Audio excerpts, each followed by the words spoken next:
മനസ്സു നന്നാവട്ടെ. മതമേതെങ്കിലുമാവട്ടെ. രാമകൃഷ്ണേട്ടനാണ് വന്നിട്ട് പറഞ്ഞത്, നമ്മുടെ സ്കൂളിൽ ചേർന്നോട്ടെ കുട്ടി. അപ്പൊ ഒരാഴ്ച കഴിഞ്ഞപ്പോൾ അച്ഛൻ പറഞ്ഞു, എന്നാ പുറപ്പെട്ടോ, തിരുവനന്തപുരത്തിന്റെ സ്കൂളിൽ പോവാം എന്ന് പറഞ്ഞു.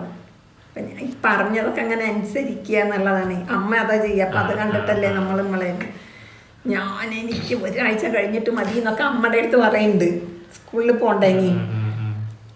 അപ്പോൾ കുറേ ദൂരം ഉണ്ട് അച്ഛന്മാർക്കിന്ന് അറിയാം.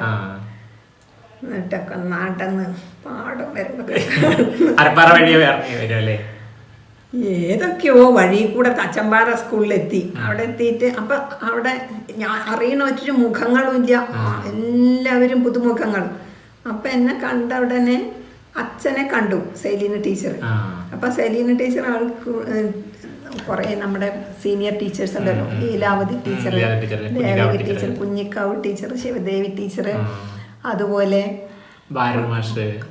അല്ല ഈ സ്ത്രീകൾക്ക് മാത്രമായിട്ട് സ്റ്റാഫ് റൂം വേറെയാണല്ലോ. അതെ, അതൊരു ത്രികോണാകൃതിയിലുള്ള ഒരു പിന്നില് ത്രികോണാകൃതി സ്ഥലം ഇല്ല അതില്. അപ്പൊ ഞാൻ വിചാരിച്ചു ഞാൻ ഇനിയിപ്പോ എവിടെ ഇരിക്കുക. അങ്ങനെ ഇരിക്കുമ്പോ വിമല ടീച്ചർ ഒന്നിങ്ങനെ നീങ്ങി തന്നു. വിമല ടീച്ചർ ഒന്ന് പതുക്കെ ഇങ്ങനെ നീങ്ങി തന്നു. അപ്പൊ ഞാൻ അവിടെ ഇരുന്നു. ഭയങ്കര ഒരു വിഷമം. സ്കൂളിൽ ചേർത്തിയ 1ാം ക്ലാസ് കൊണ്ടുപോയ കുട്ടിയുടെ അനുഭവമായി എനിക്ക്. എന്നിട്ട് പിന്നെ മാഷ് വിളിച്ചു, ഹെഡ് മാഷ്. അവിടെ പോയിട്ട് 5ാം ക്ലാസ് പോയിക്കോളൂ എന്ന് പറഞ്ഞു. അങ്ങനെ അവിടെ ഓഗസ്റ്റ് 22-നാണ് കേട്ടോ. അപ്പം ജൂൺ ജൂലൈ ഓഗസ്റ്റ് പകുതിയും മുക്കാലും പോയി. 5ാം ക്ലാസ്സിൽ പോയി നോക്കുമ്പോൾ കുട്ടികൾ പുതിയ ടീച്ചറല്ലേ, നല്ല രസമായിരുന്നു ആ ക്ലാസ്. അവന് 6ഉം 7ഉം, അതായത് 1977 6ലും 7ലും പഠിപ്പിച്ചു. അപ്പം ആദ്യം വലിയ ഇതൊന്നും ഇല്ലാത്ത ആൾക്ക് എനിക്ക് കുറേശ്ശെ ഈ കുട്ടികളുടെ സ്നേഹം, ഭയങ്കര സ്നേഹമാണ്. കുട്ടികൾ ഓടിക്കൂടും, ഗേറ്റിൻ്റെ അവിടെ വരികയൊക്കെ ചെയ്യും സ്വീകരിക്കാൻ. അപ്പോൾ നല്ല ഇൻട്രസ്റ്റായി. അങ്ങനെയാണ് ഞാൻ ഈ കുട്ടികളാണ് എന്നെ ഒരു ടീച്ചറാക്കിയത്, അല്ലാണ്ട് ഞാൻ എൻ്റെ ഇൻട്രസ്റ്റിന് ടീച്ചറായതല്ല. ഒന്നാമത് നമ്മൾക്ക് ജോലിക്ക് പറഞ്ഞയക്കുമെന്ന് അറിയില്ല. ജോലി മൂത്ത ജ്യേഷ്ഠന് ജോലി ഉണ്ടായിരുന്നു ഹോസ്റ്റലിൽ. ജോലിയൊന്നും വേണ്ട, നീ ഇങ്ങോട്ട് വാ, ഇവിടെ തോട്ടം തൊടി നോക്കാനുണ്ടെന്ന് പറഞ്ഞിട്ട് ഏട്ടനെ അതൊന്ന് പിന്തിരിപ്പിച്ചത്.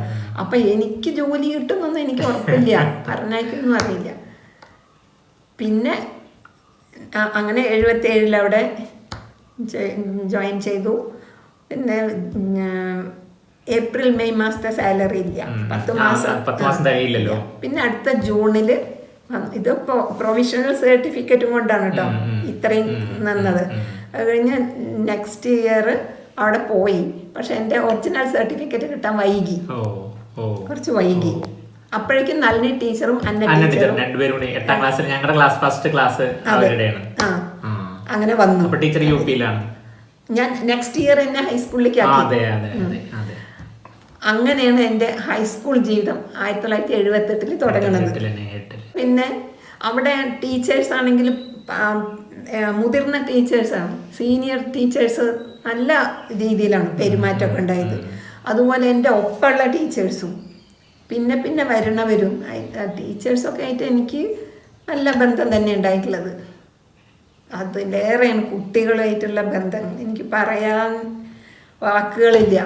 എൻ്റെ വിദ്യാർത്ഥികളാണ് എന്നെ ഇങ്ങനെ ഒരു ടീച്ചറായിട്ട് നിലനിർത്തിയിരിക്കുന്നത്. അതെ, അതില്ലെങ്കിൽ അങ്ങനെ തന്നെയാണ്. നമ്മൾ ടീച്ചർ ആവാൻ മെനക്കെട്ടിട്ടല്ലോ. ഞാനൊക്കെ മാഷായത് അച്ഛന്റെ നിർബന്ധം കൊണ്ട് മാത്രം മാഷായ ഒരാളാണ്. പക്ഷെ പിന്നീടാണ് നമ്മൾ അതിന്റെ രസം മനസ്സിലാക്കിയതും അതിനോടൊപ്പം ഒരു കുട്ടി ഞാനൊരു ദിവസം വന്നില്ല, സ്കൂളിൽ പോയില്ല. അപ്പോൾ ഒരു മറ്റേ കുട്ടികൾ അവിടെ ഗേറ്റിന്റെ അവിടെ നിന്നു. അപ്പം എന്താ ഇന്നലെ വന്നില്ല ചോദിച്ചു. അപ്പോൾ ഞാൻ പനിയായിരുന്നു പറഞ്ഞു. അപ്പോൾ വേറെ കുട്ടികൾ ഒരു ദിവസത്തെ പനിയോ ചോദിച്ചു. അപ്പം അതെ എന്ന് പറഞ്ഞു. അപ്പം എന്താ കാര്യം ചോദിച്ചപ്പോൾ ഒരു പറയണം, ടീച്ചർ വരാതിരിക്കരുത് കേട്ടോ.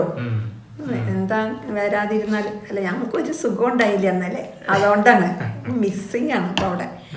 അപ്പം അങ്ങനെ നമ്മളൊരു ടീച്ചിങ് ഇഷ്ടപ്പെട്ടു തുടങ്ങി. അതാണ് ഉണ്ടായത്. പിന്നെ ഞാനൊരു ബാലകൃഷ്ണൻ, അന്ന് അവിടെ VG സുകുമാരൻ മാഷ ആയിരുന്നു.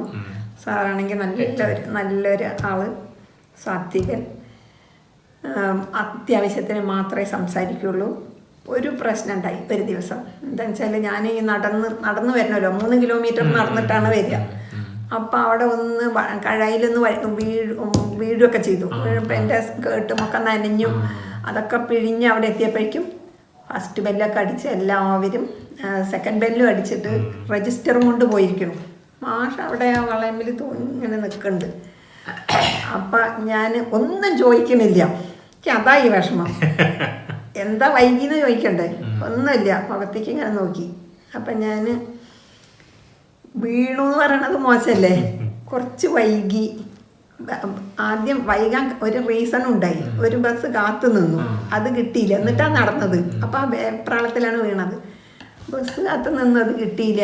അപ്പം സാർ ഒന്നും പറഞ്ഞില്ല. ഞാൻ അങ്ങോട്ട് കയറി പോകുമ്പോൾ പറഞ്ഞു, യന്ത്രങ്ങളെ ആശ്രയിക്കരുത് പറഞ്ഞു. ഒന്നും പറയാത്ത ആളല്ലേ. ഇത് പറഞ്ഞപ്പോൾ എനിക്ക് നന്നായിട്ട് മനസ്സിലേക്ക് വേദന. ഈ മാഷെ കൊണ്ട് ഞാനിത് പറയിച്ചല്ലോ. അന്ന് എനിക്ക് രജിസ്റ്റർ എടുത്ത് ക്ലാസ്സിൽ പോയിട്ട് ഒന്നും മിണ്ടാൻ പറ്റില്ല. അവിടെ ഇങ്ങനെ ഭയങ്കര വേദന. ക്ലാസ്സിൽ പേര് വിളിക്കാനും പറ്റില്ല. അപ്പം ഞാൻ വേഗം ബോർഡിൽ മൗനവ്രതം എന്ന് എഴുതി. എന്നിട്ട് ഞാൻ അവിടെ മൗനവ്രതം എന്നും പറഞ്ഞിട്ട് അവിടെ ഇരുന്നു. അപ്പം ഒക്കെ നോക്കിയിട്ട് തമ്മിൽ നോക്കിയിട്ടാ. ടീച്ചറും മിണ്ടല്ലോ, അവരും മിണ്ടാതെ ഇരുന്നു. കുട്ടികള് സൈലന്റ് ആയി. ഒന്നും പറയേണ്ടി വന്നില്ല. നീ സങ്കടം കൊണ്ട് പറയാനും കിട്ടണില്ല. ഇത് പറയാൻ പറ്റില്ലല്ലോ കുട്ടികളോട്. നല്ലൊരു ടീച്ചിങ് ആയത്. അപ്പൊ പിന്നെ കുറെ നേരം കഴിഞ്ഞിട്ട് കുട്ടികൾ ഇങ്ങനെ തമ്മിൽ നോക്കും, ചിരിക്കുകയും ഒക്കെ ചെയ്യുന്നുണ്ട്. അപ്പോഴേക്കും എൻ്റെ അതൊക്കെ മാറി. കുട്ടികളുടെ ചിരിയും കളിയും കണ്ടാൽ നമ്മൾ മാറും. അങ്ങനെ ഉണ്ടായി ഒരു സംഭവം. അല്ല, ഈ എന്താ ഹിസ്റ്ററിന്റെ മൊത്തം ഇംഗ്ലീഷിലേക്ക് മാറാൻ കാരണം? അതെന്താന്ന് വെച്ചാൽ ഒരു ദിവസം ബാലകൃഷ്ണ മാഷ് ഉണ്ടല്ലോ, വലിയ കാര്യമാണ്. എനിക്ക് ഭയങ്കര ഇഷ്ടമുള്ള ഒരു സാറാ. കാച്ചിക്കുറുക്കിയിട്ടുള്ള സംസാരം. സാറ് ഹൈദരാബാദൊക്കെ പോയിട്ട് ഇംഗ്ലീഷ് ഇതൊക്കെ അറ്റൻഡ് ചെയ്തിട്ടുള്ള ആളാണ്.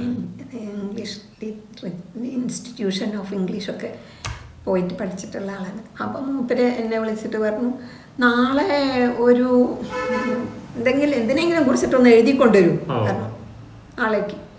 അപ്പം ശരി പറഞ്ഞു.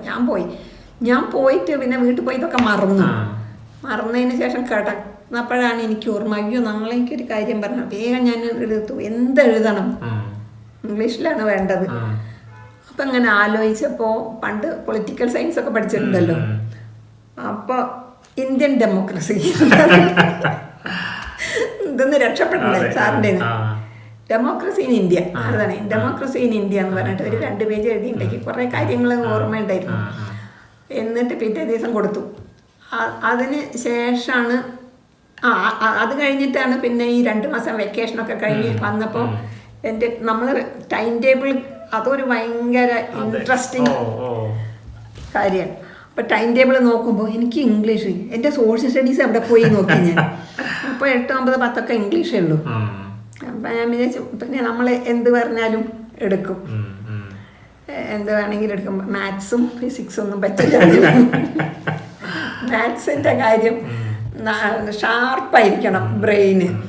നമ്മളുടെ ഇതൊക്കെ കുറച്ച് സോഫ്റ്റ്വെയറൊക്കെ കുറച്ച് സ്ലോ ആണ്. അപ്പം എനിക്ക് ഹിസ്റ്ററി അതൊക്കെ പറ്റുള്ളൂ. ഇംഗ്ലീഷ് എടുക്കാമെന്ന് ഇംഗ്ലീഷ് ഓക്കെ, ഞാനതിന് റെഡിയായി. അങ്ങനെയാണ് ഈ ഫുൾ ഇംഗ്ലീഷ് ആയത്.